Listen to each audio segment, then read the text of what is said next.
Good morning and welcome to Morning at 10 TV. My name is Idris Matu and this is Everyday Life. And today is Tuesday, and you know what that means? That means we are talking about money.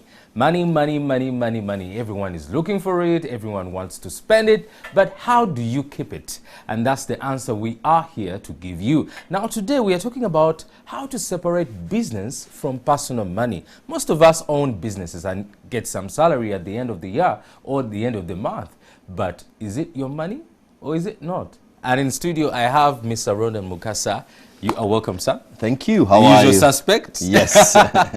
So, money, business money from personal money. If I own a business, whose money is it? Is it mine or the business's? I think that's an absolutely important question to answer as a business owner, because many times when you're a business owner, you are the one who receives all the money. Yeah. So you are paid, and if one of your relatives is around, you actually notices that you have earned 1 million shillings right there. Now the question which you have to answer is that your money? And I think at the heart of that question is analyzing how a business works. When you think about a business, at any given point, a business, when it receives money, the money which it is receiving, a bit of it is the money which was used to actually buy the item you are selling. So if you were possibly selling a chair, you bought it at 500,000 and you are selling it at 700. Yeah. That means that actually the 500, first of all, is to make sure you replace the chair which you have which you bought, which you have sold today. Then there are also other people who are putting money in your business. For example, the banks. The banks have put money in your business and they expect an interest on the money which they have invested. That means the bank also has money in your business. So every time, when it looks at that sale of 700,000, a bit of that money is actually for the what? For the bank.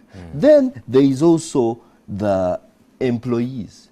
The employees have worked to sell that chair for you, and they expect their salary. Yeah. So they expect that before actually you deal with everyone else, you pay their what? their salary. So the bank is right there. The person who supplied you the chair is right there because you need to replace the chair.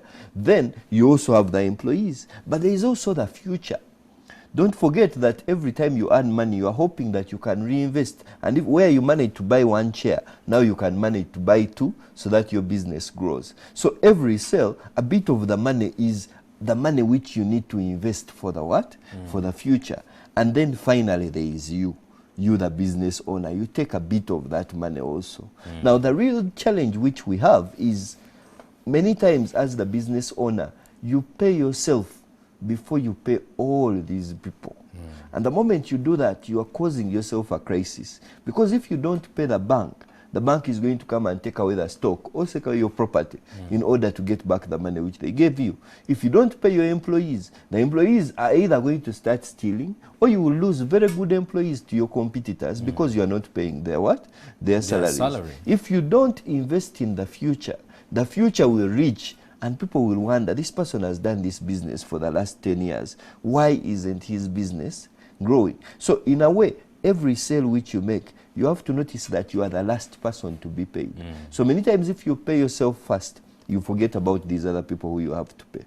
And that means, what if I do not necessarily own a business? Yes. And this is money that I get out of salary every end of the month. Does that belong to me? Exactly, and I think that's a really good question, because when you think about even the money which you earn as a salary, it belongs to other people. A bit of that money is for your landlord. He expects you to deliver his what? His money. A bit of that money is the landlord is always knocking at your door. He's saying, you have my... So every time you earn your 1 million, the landlord expects to take his 200 or 250. As a bit of that is for food. So you need to do that. When you think about it, you will have to buy fuel, you will have to buy food, you will have to put airtime on your phone. All these people expect a piece of the cake before you keep it. So at the heart of it, if you are not saving some money, that means there is no money which is yours. You simply get it, collect it, and you distribute it to other people. Why is it important for me to separate business and personal money? Because someone else will tell you that Probably I did not get a loan from the bank to start my own business. I saved my money. I started my own business. This is all money that belongs to me. And I have the right to do it as I wish. So why should I separate business money from personal money? Because it's all my money. I think the first thing is that you can't know how a business is performing until you have actually separated these two. You need to know of the money which I earned. Yes, my sales for last year were actually, or rather for last month, were 10 million. But of that money, which of that money can I honestly say is a profit?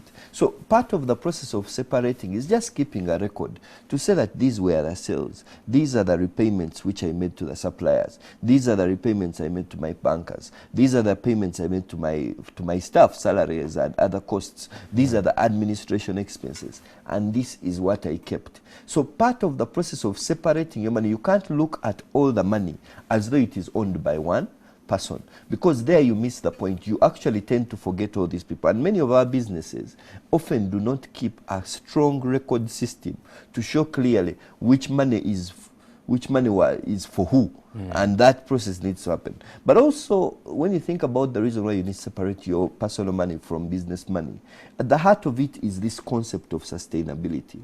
The fact is that your business cannot be able to survive if you never separate yourself from it. You might have a very successful personal life, but the business is struggling. Everyone, all the school fees have been paid, but your employees haven't been paid. You find that you have money to complete building your home, but the business hasn't managed to acquire premises of its own. So one of the concepts here is to appreciate that the business is a person of its own. You are simply a steward of the business. So it is a person in itself. But then when shall the business help me? Because at the end of the day, I started the business to be able to ease my life, to ease my expenses. So when should I start getting money from my business? I think that's a good question. If all the money is going back. I think the question is, the question which you're asking is, why should the business grow fat when we are growing? Yes. And that's the question. And when I think about it, don't forget that the fatness of the business or the health of the business actually is something which you will benefit from subsequently and for a long period of time. So when your business is healthy, you are kind of growing a machine which will keep returning to you. The question is that, are you going to eat the seeds, or are you going to plant them and they become big trees? Replant and replant. Exactly. Many times when you have the seed, you are debating, should I eat it now or should I plant it? And when you think about keeping, especially things like reinvestment of profits, at the heart of it, every time you reinvest, for example, if you are supplying me a service and you are, let's say, a cleaning service, and you go and you rent cleaning equipment to actually come and supply me the service, when I pay you, let's say 2 million shillings, possibly 1.5 of that money goes to the person who rented you the equipment. But if you use your 500 to buy a bit of that equipment, in a way, you are paying less to the person who you are renting from. And finally, all the equipment becomes yours. So you can get a bigger profit. Now, the question which has to be answered here is, who are you going to choose? Because you are in a tough spot. You have the news of your children at home. The school fees is not ready. And then the business needs equipment. Many times we decide to kill the business now to answer the immediate need. But in the long run, we find that we suffer because the business which has been feeding us actually disappears. Well, if you have just joined us, we are talking about separating personal and business money. How do you make sure that these two amounts of money that you have acquired do not mix together and you end up losing both? Well, you have a chance to call in and ask a few questions on this later at the day. And going back to Mr. Ronald, how do I separate the money? Because we've looked at why we should separate the money, how important it is, because at the end of the day, you have to let the business survive to sustain you. But how should I make sure that I'm not actually spending business money into my personal issues and expenses? I think when you that specific question is important, because when you think about one specific, I'll give a couple of them, but one specific way which you can separate business money from personal money is by giving yourself a salary. It means that you, the business owner, you treat yourself as an employee.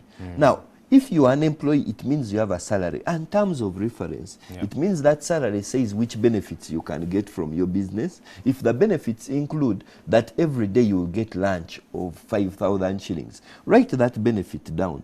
But when your brother visits your business and you want to buy him lunch, you don't pick money from the till and you buy your brother lunch, because your benefit is one plate of food for 5,000 shillings. If you want to buy your brother lunch, go to your salary, which we put on your bank account, and pick some money and buy your brother lunch. And one of the things which the businesses suffer from is that the business owners have an endless possibility of benefits. If the business owner is going for the weekend and he has no money, there is no way he can leave money in the till. Says, this is my money, let me pick it and I go. Let me use this money, I'll bring it back. Exactly. And then it doesn't return. And often it doesn't return. And when you think about it, when you think about most corporate organizations, it's impossible. Even a CEO of a bank can't just walk to the till and he says, you know what, teller, you give me. So in other words, in a business, you have to have structures. Exactly. Even if you own the business, however big it is, however small it is, you have to have financial structures. Exactly. How do I use this money, and what are the steps I have to follow to get this money? Well, I'm just going to open up the lines right now. The number will be on your screen. You can call in and ask a few questions. How do you separate your personal and business money to make sure that your business survives, and also you can sustain your personal life? Now, just going back a little bit, you've talked about having structures and writing down all expenses, this and this and that and that. You know, it's very difficult to carry around a notebook, but I've seen some of these apps, actually expense apps like Moneyfy. If you're out there, you can actually look for these apps. They help you. Whenever you are spending something, you just go onto your phone and record it down. But how far should I record? Should I record even a suite that I've bought? Exactly. I think the question which has to be asked, you look at the most successful businesses in the country, how far do they record? Is it possible that, I mean, even when you are given 50,000 shillings by a big organization, they will ask you for accountability. Yet you who runs a hardware store, you think you shouldn't account for 50,000 shillings.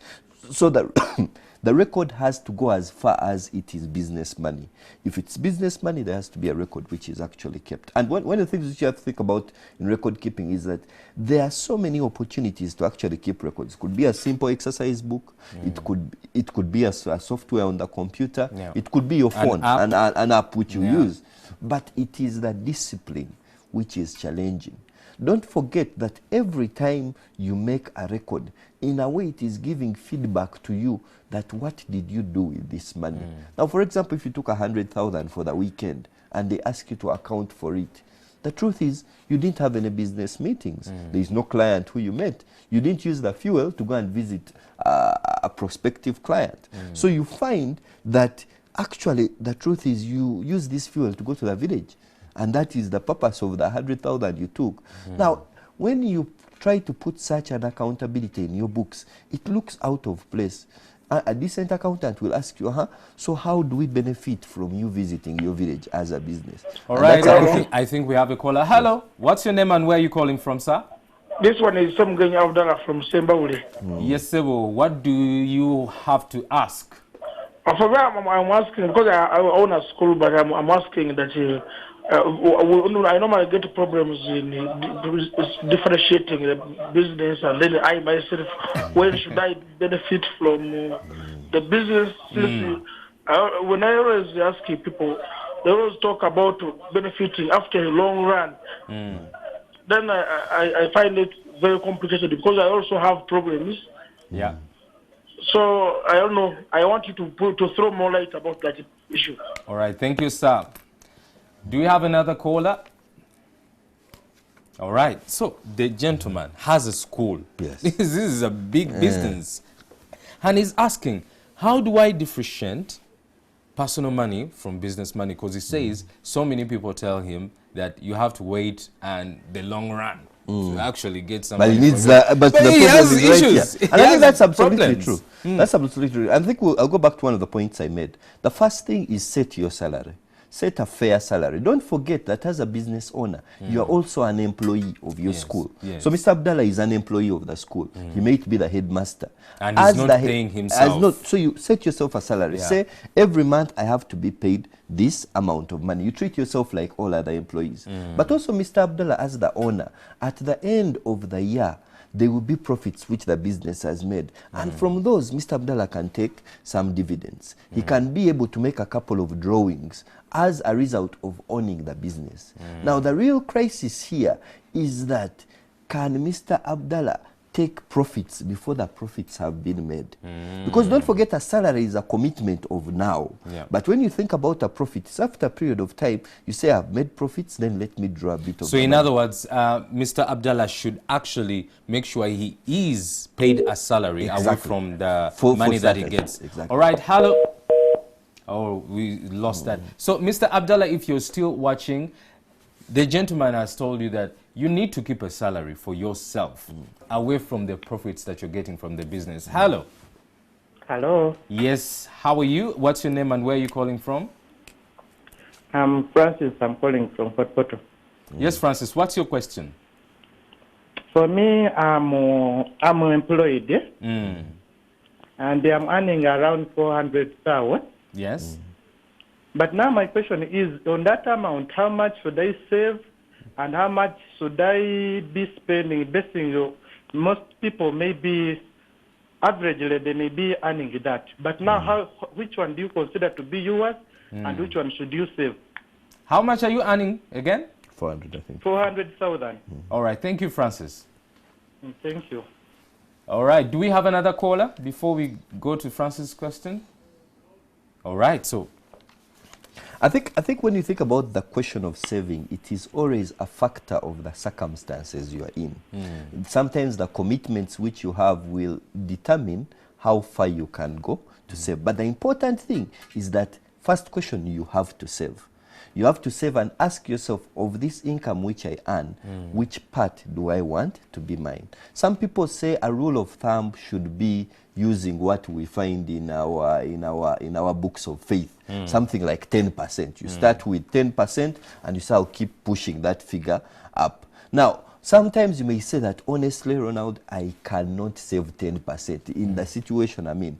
At that point, at least say I'll do 5%, and then slowly keep increasing it. One of the things which you need to look at is, and I already said, the rule of thumb should be, if you are giving your landlord 25% of your income, why aren't you giving it to yourself, which is your savings? So you look at the current expenses you're earning and say, why is it that these people deserve my money more than I deserve it? Sometimes the question there will be, you know what, I'm moving out of this house because it is a bit more expensive than I should be, and I am going to shift that money which I would have given to my landlord to my what? To my savings. So for me, I think one of the first things is say, I am going to start. Then start with something which is manageable at the given point.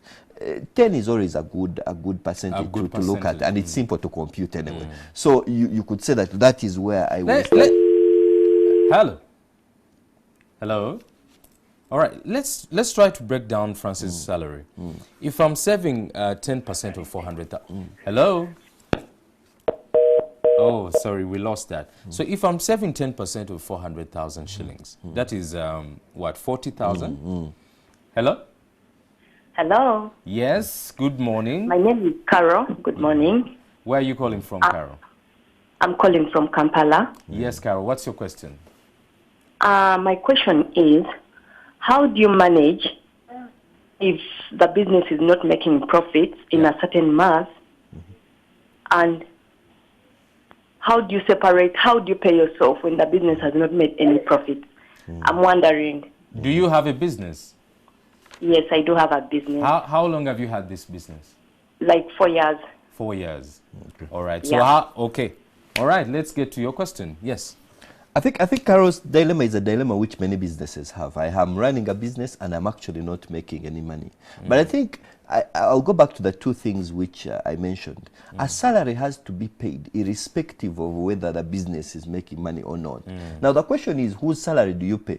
Do you pay yours or those of your employees? Most entrepreneurs, that's why they say entrepreneurship is a factor of sacrifice. Because the entrepreneur will always be the last person to take out money. So even when the business is not profitable, it has to find a way of paying the salaries. But you can't say you are paying dividends when there are no profits. So when you think about your business, one of the things which you need to observe is that if you have set yourself a salary, a business needs to meet that obligation, because the salary is paid for you to run the business. That's why you wake up every morning to run it. Now, as an entrepreneur, as the owner of the business, chances are you will have to make a bigger sacrifice than your employees. So if there is only 2 million to pay out and the staff bill is 3 million, chances are you will first pay that for your employees as you hold on. But at the heart of it, that's why it's important to set a salary, because you want the business to at least observe that in the month of February, it did not pay you. So at least the business owes you somewhat. Some money. Yes, the business should pay. So Carol has a business, and I think right about now we shall close the lines and we get to these questions. Carol has had a business for 4 years, and she's saying, what should she do? The business is not making profit. But is 4 years enough for a business to start making profit? I think it depends on the business which she's running, and she didn't share with us which it is. But I think sometimes the business takes time to mature. It may not actually be that it's not, it may be just at the point of breaking even. The customers are more stable, it's meeting its cost, but it's not yet as profitable as it can be. It should. And it's okay to actually, for the business to go through those periods.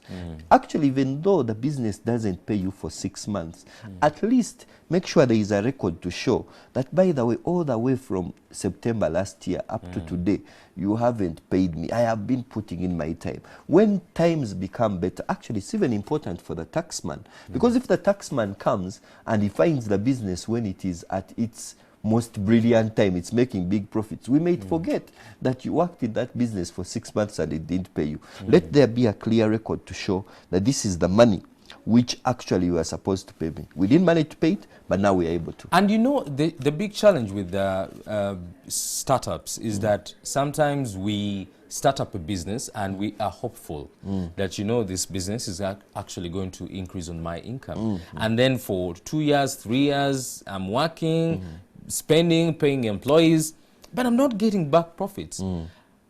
Is this an issue of not setting financial goals at the beginning?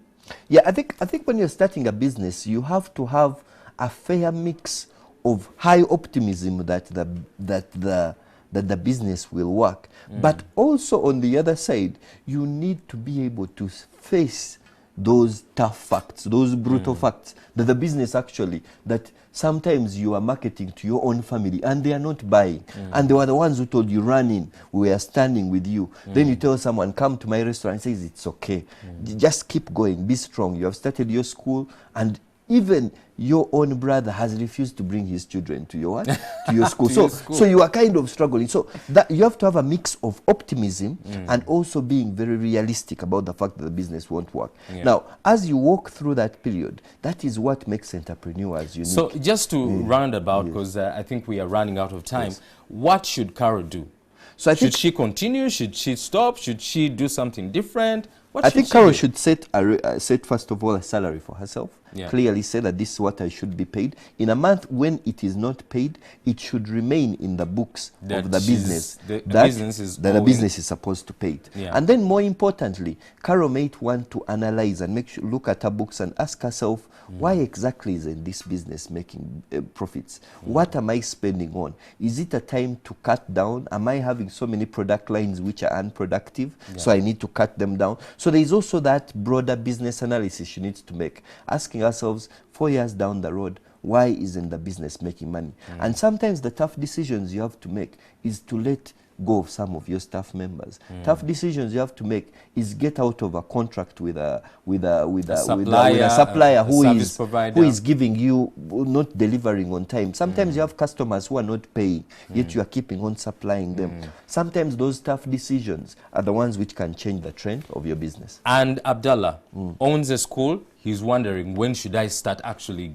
making money from this business? It's been years and years. I have problems, I have issues to solve. I'm not getting profits back. What should he do? I think the same is true for Abdallah. First of all, to analyze why isn't the business making as much money as it is making. Which decisions do I need to make? I have a school. Am I getting the student numbers? Do I know all the students I have? Do I have leakages in some places? Or aren't parents just paying? You have people, half of the people in the school actually haven't paid school fees. So do I make the tough decision saying, you know what, this school is a private school, you need to actually make sure that you pay. So Abdallah needs those decisions. But specifically on the one of getting paid, first of all, he needs to separate himself from being the business owner and an employee.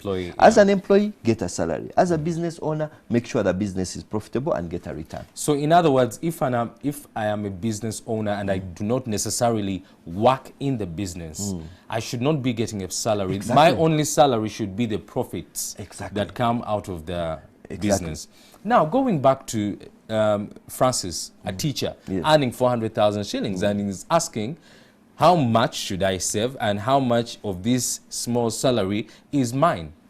Now, Francis needs to analyze his current financial condition. And important questions to ask are, which expenses does he currently incur? What is his rent? What is spending on food? What are the details that he has? Does he have to pay school fees? Those details need to be answered. Does he have debt that he needs to repay? And how is he going to repay it? But more importantly, he will go back to the first question and say, all right, at the current point I have decided I'm going to save 10%, for example. And 10%, that means I have to fit everything else in the 90% that you remain. And that 90%, pay your debts and ensure that you also look after your family and feed yourself. All right.